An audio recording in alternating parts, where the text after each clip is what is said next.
Bueno, en esta última parte vamos a hablar del territorio como soporte de la ordenación, ¿verdad? El medio físico, el territorio es el soporte de las actividades humanas en equilibrio con los distintos ecosistemas, la gestión del territorio libre, abierto, agrario, forestal y rural, por ejemplo, que eso nos configura una matriz biofísica y ambiental, digamos. También si estamos hablando de que podemos tener nuevas escalas de ciudad, el territorio como recurso, ¿verdad? El subsuelo, el suelo, la parte aérea, temas de densidad, usos de suelo, la distribución, de cómo va a ser la distribución de esos usos, cómo vamos a densificar, dónde vamos a densificar, qué tipo de población va a estar ubicada, qué actividades económicas se van a desarrollar. Entonces esto tiene que ver más con la parte productiva. Y si nos vamos al tema de movilidad, pues qué nuevos usos se necesitan en el territorio, y el territorio se convierte en una plataforma de las redes de relación, por ejemplo, de la movilidad de los diferentes medios de transporte, van a ser mecánicos, no mecánicos, el tema de infraestructura, ¿verdad? Redes de drenajes, grandes redes de agua potable, etcétera. Y si nos vamos más al ámbito político o a la matriz política, hablamos del ámbito de gobernabilidad. El territorio como unidad de georreferencia de las estructuras políticas. El Salvador, por ejemplo, elige sus eh, diputados a partir de la configuración departamental. También el tema de asignación de recursos, el territorio juega un papel importante, ¿verdad? Como ustedes saben, por ejemplo, hay una distribución del FODES, del Fondo de Inversión para el Desarrollo Social y Económico de los municipios, que se hace a partir de la delimitación, pero no solamente se evalúa el tema físico, sino que también cuánta población tiene, por ejemplo. Entonces son dos o tres criterios ahí que se configuran para poder determinar cuántos son los recursos que se le va a asignar a cada territorio. También podemos analizar el tema de la definición de las operaciones en la escala y ámbito adecuado con base a los problemas territoriales a través de las soluciones desde la ordenación física y proyectual. O sea, cómo de alguna forma lo que nosotros vamos a proyectar tiene que dar respuesta y configurar todos estos elementos y componentes que den respuesta a ese objetivo común que se busca. Y por supuesto, todo esto nos lleva al establecimiento de procesos de gestión y de concertación entre políticas territoriales y las prácticas sociales. O sea, cómo determinadas políticas públicas pueden, digamos, entrar en disonancia con algunos de los actores o la misma ciudadanía, por ejemplo, la ubicación de un cementerio hoy en tiempos de COVID, ¿verdad? No sé si han visto las noticias. Eh, Muchos cementerios de algunas municipalidades han colapsado y en el caso de Sonsonate, por ejemplo, el alcalde decía que ya tiene un nuevo terreno, sin embargo la ciudadanía que está alrededor de este se opone a que se ubique porque puede ser una fuente de contagio del virus. ¿Verdad? Entonces ahí es también donde se tiene que comenzar a valorar y aspectos de otro tipo, cuál es el interés común sobre un interés particular, sobre el uso y las actividades que se van a desarrollar en determinado espacio o en determinado territorio. Eh, entonces, en ese sentido, básicamente el territorio se configura a partir, digamos, de redes, de puntos específicos. Estos podrían ejemplificar, por ejemplo, grandes zonas urbanas, desarrollos dispersos, que pueden ser de diferentes usos, principalmente habitacional, quizás, cómo de alguna forma se van clasificando y cómo a partir, digamos, de todos los elementos de la conceptualización, de alguna forma vamos tratando de generar respuestas en este caso, digamos, a partir de ciertas agrupaciones, por poner un ejemplo, cómo podemos ir, digamos, generando propuestas que vayan respondiendo a todas esas variables y a todas esas problemáticas que están en ese espacio. Entonces, ¿cómo se ha de ordenar?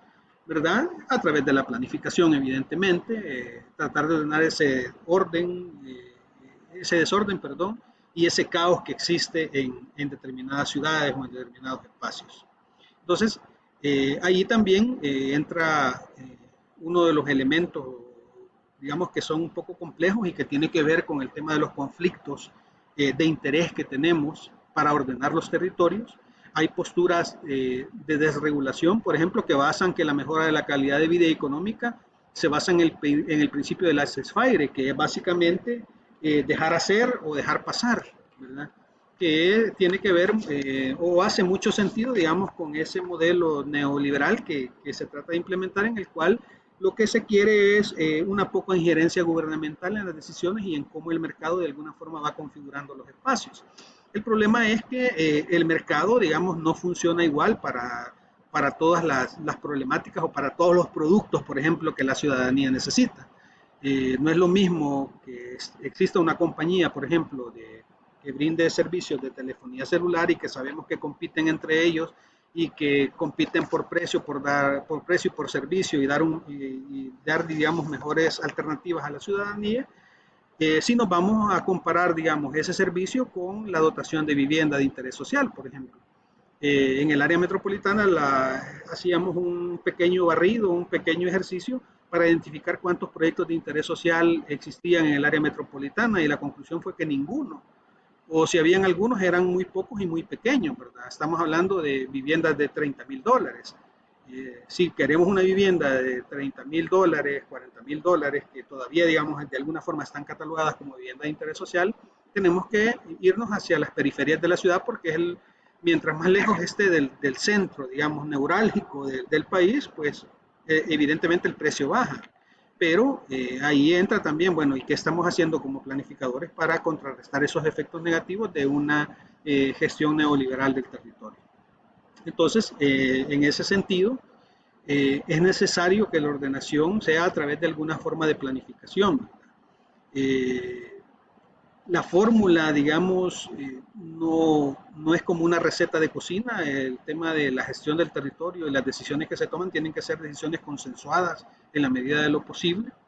Esa necesidad de ordenación debe cristalizarse precisamente en alguna forma de planificar qué elementos, qué rutas, qué incentivos vamos a generar para obtener lo que nosotros estamos previendo en ese esquema mental de desarrollo.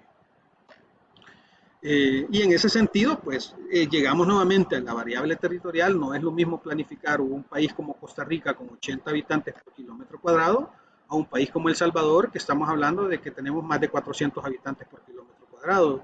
Esos elementos y esos aspectos de alguna forma condicionan la respuesta que podemos dar y el tipo de proyectos que podemos proponer. Entonces, ¿cuáles son los órdenes posibles? Pues órdenes espontáneos, ¿verdad? Esa planificación pasiva, tratar de que el mercado oriente y de alguna forma solvente todas las problemáticas que se tienen, o una planificación activa, ¿verdad? Dejar ese laissez-faire y comenzar a ser más proactivos en cuanto a direccionamiento y a generar incentivos de cómo y dónde se tienen que ubicar los usos, las actividades, considerando también la capacidad de soporte que pueda tener determinado territorio, el clima y los diferentes variables que mencionábamos anteriormente. Entonces llegamos al tema también de los ámbitos territoriales, ¿verdad? O sea, cómo de alguna forma los ámbitos rurales o los terrenos rurales jamás van a poder competir contra un proceso de urbanización acelerado, no solamente pensando desde la perspectiva de los recursos naturales o de la seguridad alimentaria, sino desde una perspectiva más economicista, en el cual sabemos que un terreno agrícola jamás va a competir en precio, por ejemplo, con un terreno que sea habilitado para construir un edificio como esto, ¿verdad? En el cual básicamente se dispara el precio, y que son temas que de alguna forma vamos a tratar de ir combinando con la materia de gestión de proyectos. En ese sentido, los instrumentos de ordenamiento territorial, si hablamos de planes de ordenamiento, pues tienen, digamos, dos grandes componentes, ¿verdad? Hablamos de un componente general, que habla de un ámbito urbano y un ámbito rural, en el cual, a partir de las características y lo que hablamos anteriormente, tenemos que configurar, analizar cada uno independientemente con sus variables, con sus características, pero que tenemos que hacer un análisis completo para poder tener una visión sistémica de cómo se comporta y qué tipo de respuesta podemos brindar. Si nos vamos a una escala humana, pues ahí tenemos que hablar, por ejemplo, de ese espacio social, ¿verdad? Que es donde nos movemos toda la sociedad, cuál es el espacio público que es específico de una parte o es una parte de ese espacio social, ¿verdad? Aquí podríamos en el espacio social, por ejemplo, hablar de vías. En cuanto al espacio público, podríamos hablar de parques, por decirlo de alguna forma, y el espacio privado, que vendría a ser, digamos, un símil con el tema de la vivienda, ¿verdad? O zonas o pequeños barrios en las cuales se construyen relaciones en colectivos un poco más pequeños. También pensar en esos modelos de desarrollo urbano, ¿verdad? El Salvador ha estado marcado fuertemente por un modelo de desarrollo urbano expansivo, ¿verdad? En el cual básicamente hemos separado las funciones de vivienda, de ocio y de trabajo, y eso hace que tengamos que tener desplazamientos, digamos, de un lado a otro, y sabemos también cuáles son los territorios donde se concentra. Eso lleva también a efectos insostenibles, ¿verdad? Gasto energético, electricidad, combustible, tema de contaminación, etcétera, que tenemos que de alguna forma tratar de revertir. Y por supuesto también considerando las variables ambientales como la degradación de las cuencas y los bosques, la pérdida del recurso agua, que no es que lo perdamos, sino que simple y sencillamente lo contaminamos tanto que es difícil tratarlo para tener un uso posterior de este.